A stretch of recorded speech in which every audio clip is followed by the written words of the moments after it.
Hello, this is Gerwin from the Primus Shard, coming at you from deepest, darkest Nottingham. So, this is going to be my first video like this, and I'm just going to go over some of the things that I've been doing this week in Antares. So, let's start off with the most obvious thing. I went to the Hackspace this weekend and actually started on some terrain for the new project that we're working on for the charity day that the Primus Shard is doing later in the year. Now, Warlord is great with all the training they've done, especially for their Antares day a few weeks ago. But certain things that stand out to me that I think we need a bit more diversity in the boards. One thing, although we have buildings, we don't actually have cities or towns. So we don't actually have urban boards, and it's something I really want to look into, what a town or a city would look like in the Antares verse. It's only going to be simple things initially, so it's going to be things like the dome dwellings that I've got. Very easy. Very easy. Just some pound shop hamster balls I found. I've bought some larger ones as well that I'm going to make into the larger buildings, which are more expensive hamster balls from Wilco's. But even then, it's so simple. Well, as a basic frame. There's some other stuff I'm going to need to do to them to actually get them up to the standard that I'm happy with. Even if that's just some laser cutters and doors and some frames for them and some things to go on the outside just to give them a little bit of depth. There's other things I want to do as well. I love the idea of actually having things like Antares that start advertising, propaganda, just things like that. It's nothing major. But it just gives the board a different feel, and it changes the way the game plays. Very much so. Maybe one too many berries here, but we've played games and we've had buildings previously, and you tend to have 5 bases formed, and just the unit will go and sit in the building, and then it will just continue to sit in the building.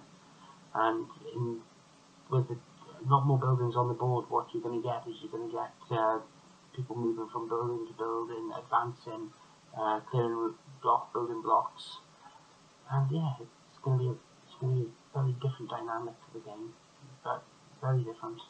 I'm interested to see how it ends up, but we're definitely going to need to do things like consider transmats for that, and a bit of verticality as well, I think. I'm not quite sure what I'm going to do with that yet.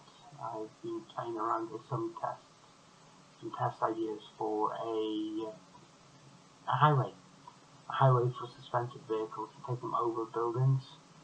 Basically just pylons that project energy fields between them that suspensors can rebound off and repulse off, and just allow these vehicles to fly a little bit higher. But that's going to be a bit further down the line. One of the other things we've been looking at is, well, one of the things I've been looking at, and this is one of my pet projects, is the hazardous terrain, well, the variety of different terrain that you get in the Antares rulebook. It's something I don't see people playing with, and I don't understand why. One of the huge advantages of playing in a sci-fi game like Antares is just the vast majority of different things that you actually get to play in. You get many, sorry, let me rephrase, you get human and paramorphic plants, you get quicksand, you get rivers of lava, you get energy fields, you get all these wild and wonderful things, and I never see anyone playing with them. It really adds to the game, but it's just, I think it may be that people don't actually have stuff in their collections for it, and that's a real shame. And I may have to look at doing some articles or some videos on how to actually put those together. Just simple modern things, we'll see. So yeah, so I was down the Hackspace and I was making some building blocks, and sorry, cat's being very affectionate at the moment. I was making some building blocks, and I decided I'd do a little video to show folks the Hackspace. It really is a wonderful resource, and it's something I think a lot of people don't know about, and something I want to introduce to a lot more people. Can we do silly modern? Oh no, okay, that's fine. You're gonna sit there. give it a go. So yeah, where was I? The Hackspace. So I don't know if you're aware, but there's something called the Hackspace Network here in the UK. That's a group of community workshops that anyone can become a member of, and it gives you access to a lot more facilities than you'd be able to have in your own home. Well, most of us would be able to have in our own home. I live in a flat, and there's no way I would be able to have a metalworking workshop, a 3D printer, laser cutter, woodworking workshop. Oh my god, I love the woodworking workshop. Bandsaws and belt sanders make everything so much easier. And the spray booth, I mean, just those alone make I put about £10 a month towards my membership there, and one of the nice things about it is you don't have to pay. You don't have a standing charge. What they ask people to do is they ask people to donate how much they think they get out of the Hackspace. Now, as they've taken on more projects and more financial liabilities, they may have to ask people to up it slightly just to keep the lights on. But yeah, and well, with regards to the increased financial liabilities, they're currently refurbishing the parts of the ground floor to actually expand the Hackspace, almost double the actual amount of floor space. Dedicated classroom down there, and full area for working on bikes, and expand the almost double the size of the woodworking workshop, more workshop desk space, and yeah, I'm really looking forward to it. I've been a member there for a couple of years, and it's probably one of the best things I've ever done, in all honesty. I just got so much out of the space. Over the last few years, I've been unemployed a few times due to working contract work and other issues, and I found myself just getting to the point where I wouldn't go out and do anything, and yeah, the Hackspace is generally where I saw people. I would go out, I'd do something with my hands, I'd go in, I'd find something that's been donated or something that was scrap, and yeah, I would make something out of it. Even if it's just a bookshelf, or I would go in and I'd repair the cupboards that they have there. The doors that weren't sitting properly, and I'd rehang the doors on the cupboards, and yeah, a couple of pounds a month, but more than that, it led to me meeting an awful lot of good friends, and yeah, good memories. Anyway, so that's the Hackspace. So let's get on to the second thing that I've done Antares-wise this week. I went down on Tuesday night for the Primus gaming night down at the Warlord HQ. Showed up, and the theme of the night was Civil War. So we were playing faction against faction, both sides having the same faction. And I ended up in a game with Connor, who's one of the staff members down at the Warlord store. A really nice bloke, really nicest bloke in the world, although he never believes you when you tell him that. So yeah, we played a 750-point game of Concord versus Concord from one of the missions in the rulebook, and I was being stupid in a lot of ways. I took a Nuhu and a medium drone in the 750 game, and that was a bit of a waste. But I wanted to try the X launcher, so I'll come clean. I love the X launcher. I absolutely love it. It's possibly one of my favourite units in the book, and that's precisely not just for damage it does, but how it controls the game. It really is a support unit, a control unit. But for how many ever points it was in this game, it had such a big effect on the game itself. Because I'd taken a Nuhu and I was outnumbered, obviously. And we sat at the board with a band of forest along the middle with an opening in between it, so you could still get line of sight between the two forces, but it allowed this dead area.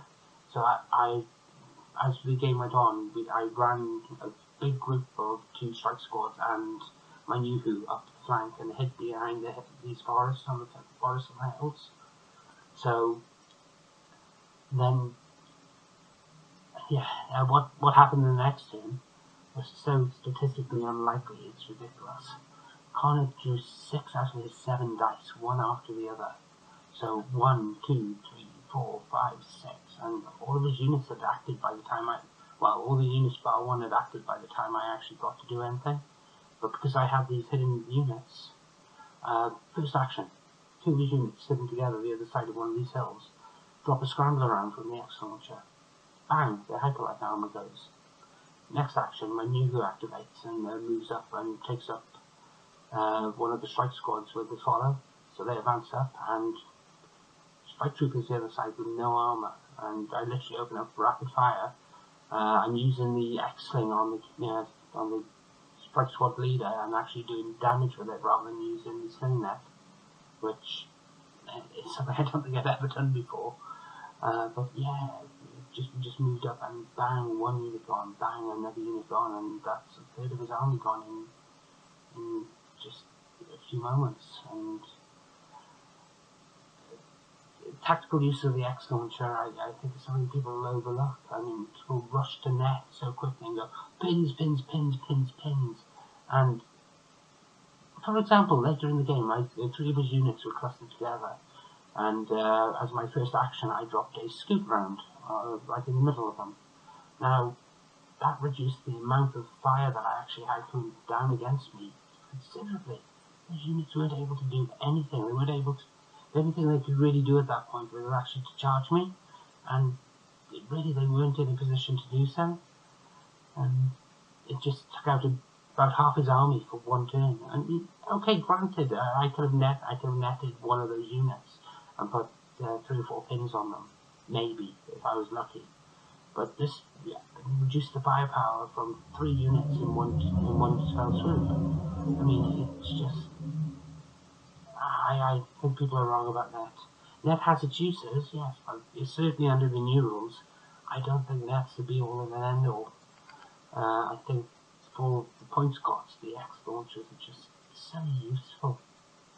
But hey, that's me, not everyone agrees.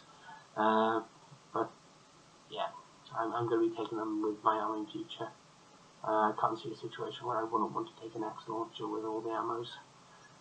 Well, maybe 1 or 2 of the missions, but as a general play thing, yeah. My support squad with the X-Launcher is going to be getting some good use, I think. So, yeah, good game. We've got more game to play on Tuesday. I'm not going to be there, unfortunately. I'm working late next week, so I'm not going to be able to get down to the actual shop in time. But one of the things one of the things I have been doing is I'm writing some scenarios for the upcoming boot camp that we're doing. So looking at some different ways that you can actually play and some things which haven't been looked at yet. In fact, I've just sent over the first of them, the human scenario, to Pete tonight. So he should be typing that up so we can play test it. And then I've got to work on the island hopping one, and yeah, I have a few ideas for the third one, but the problem is they all involve me modelling terrain, and I don't really want to do that even more. I've got enough on my plate as it is, so yeah, we'll see how it goes. So yeah, this is Garen from the Primus Shard, signing out.